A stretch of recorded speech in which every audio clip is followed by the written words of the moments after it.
자, 영화 재밌게 보셨습니까? 영화 보시면서 무엇이 가장 궁금하셨습니까?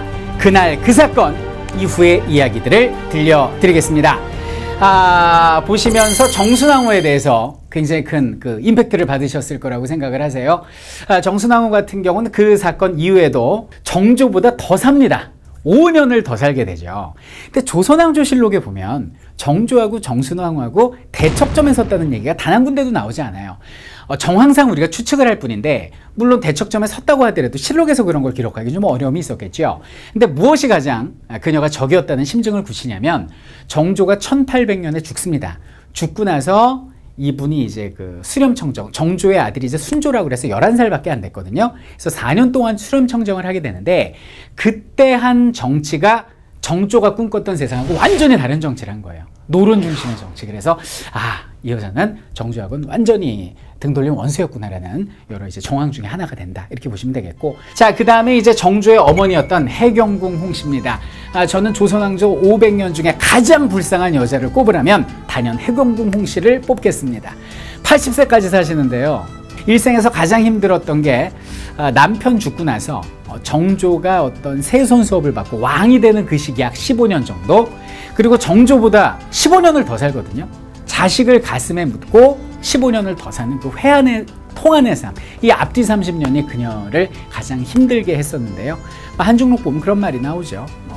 내가 살아도 사는 게 아니고 가슴에 불이 일어나고 가슴을 쥐어뜯다가 벽을 쳐도 잠을 이룰 수 없다라는 말이 나오고, 그리고 자신의 친정을 자식인 정조가 벌을 하고요, 또 친정은 또 자식인 정조를 또 헤아려 하고, 이런 중간에 섰던 굉장히 좀 비운의 연인이 해경궁 홍씨가 아닌가, 그런 생각을 해봅니다. 자, 그리고 구선복이라는 인물입니다. 자, 영화에선 어영청 대장으로 나오는데, 어영청이라는 건 뭐냐면 수도 서울을 지키는 수도방위사령부죠. 오늘날로 따지면 중앙군 중에 하나입니다.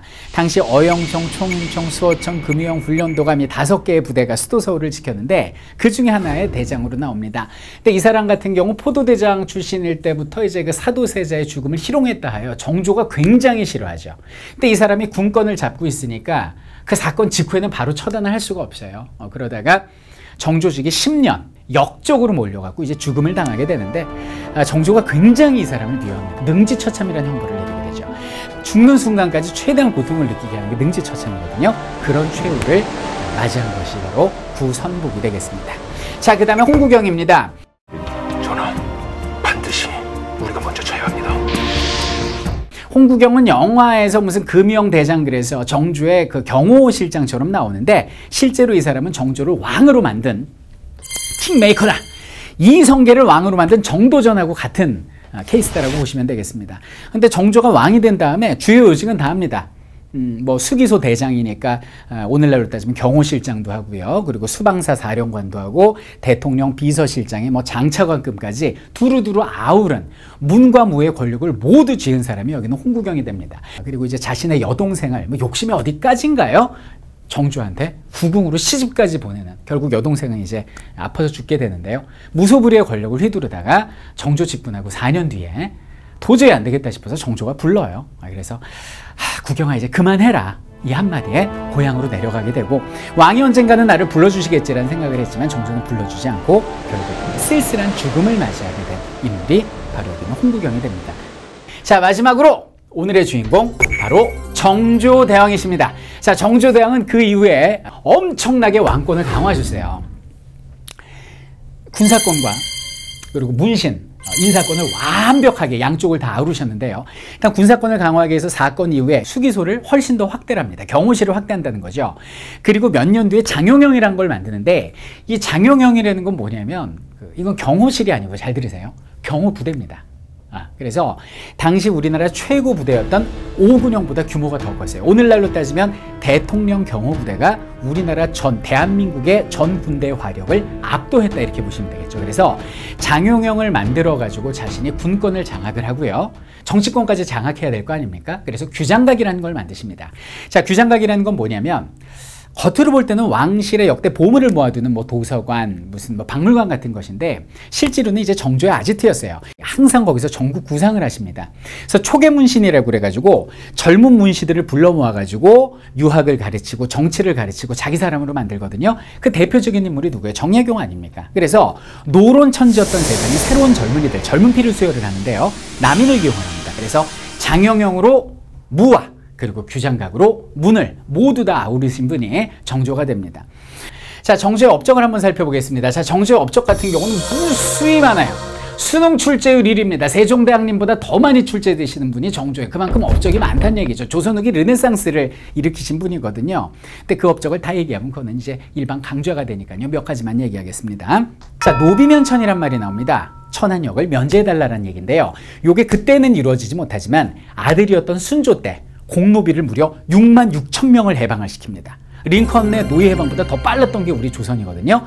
그런 식으로 후대의 그 꿈이 이루어지게 됩니다. 그리고 정조의 여러 업적 중에 가장 대표적인 업적 바로 여기는 화성이 되겠습니다. 여기는 화성은요, 정조의 모든 것이고 정조가 꿈꿨던 신세계였습니다. 이 화성이 어떻게 만들어지게 됐냐면 사도세자의 묘를, 왜냐면 서울에서 죽었잖아요, 아버지가. 그러니까 서울이 싫었던 거야, 정조는. 그래갖고 풍수지리하는 직원을 불러다 물어봅니다. 야, 최고의 명당이 어디야, 우리나라에? 아, 우리나라의 풍수지리서를 들어오신 통일신라 말에 도선스님의 책에도 나와 있지만 수원이 최고 명당입니다. 용이 여의주를 물고 있는 형상입니다. 그래? 그러면 우리 아버지의 묘를 수원에 쓴다.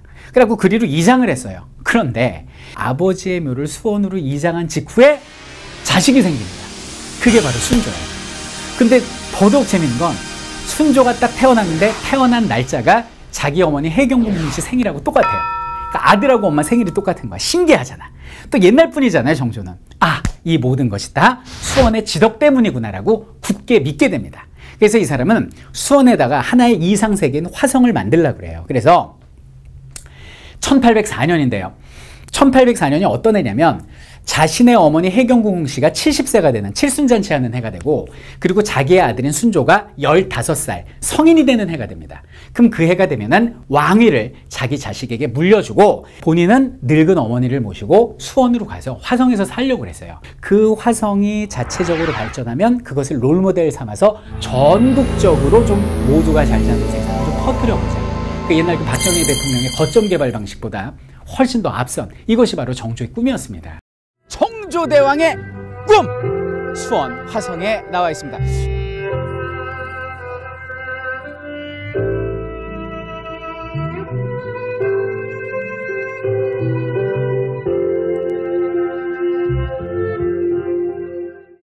근데 문제는 뭐냐면 1800년에 그 실제 화성으로 가려는 그 4년 전에 등에 종기가 나요. 조선시대 때 약 12명의 왕이 종기 때문에 죽거나 고생을 굉장히 많이 하시거든요. 그 이시왕조의 어떤 피부병도 있지만 옛날에 종기면 거의 죽었어요. 그때는 뭐 항생제가 없었기 때문에.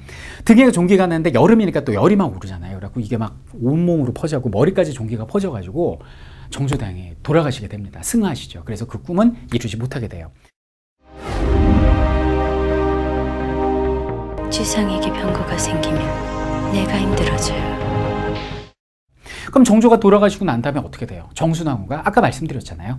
순조를 수렴청장하면서 뭐 화성은 이제 뭐 완전히 없었던 일로 되고, 화성 프로젝트는 없었던 일이 되고, 정순왕후가 정조의 모든 정책을 폐기시키고 전혀 다른 세상으로 가요. 노론 세상은 안 들어오게 됩니다. 그래서 정조의 꿈은 물거품이 되었다. 이렇게 봐주시면 되겠습니다. 보통 우리가 조선시대 최고의 임금을 말하라 그러면 조선전기의 세종, 조선후기의 정조를 이야기합니다.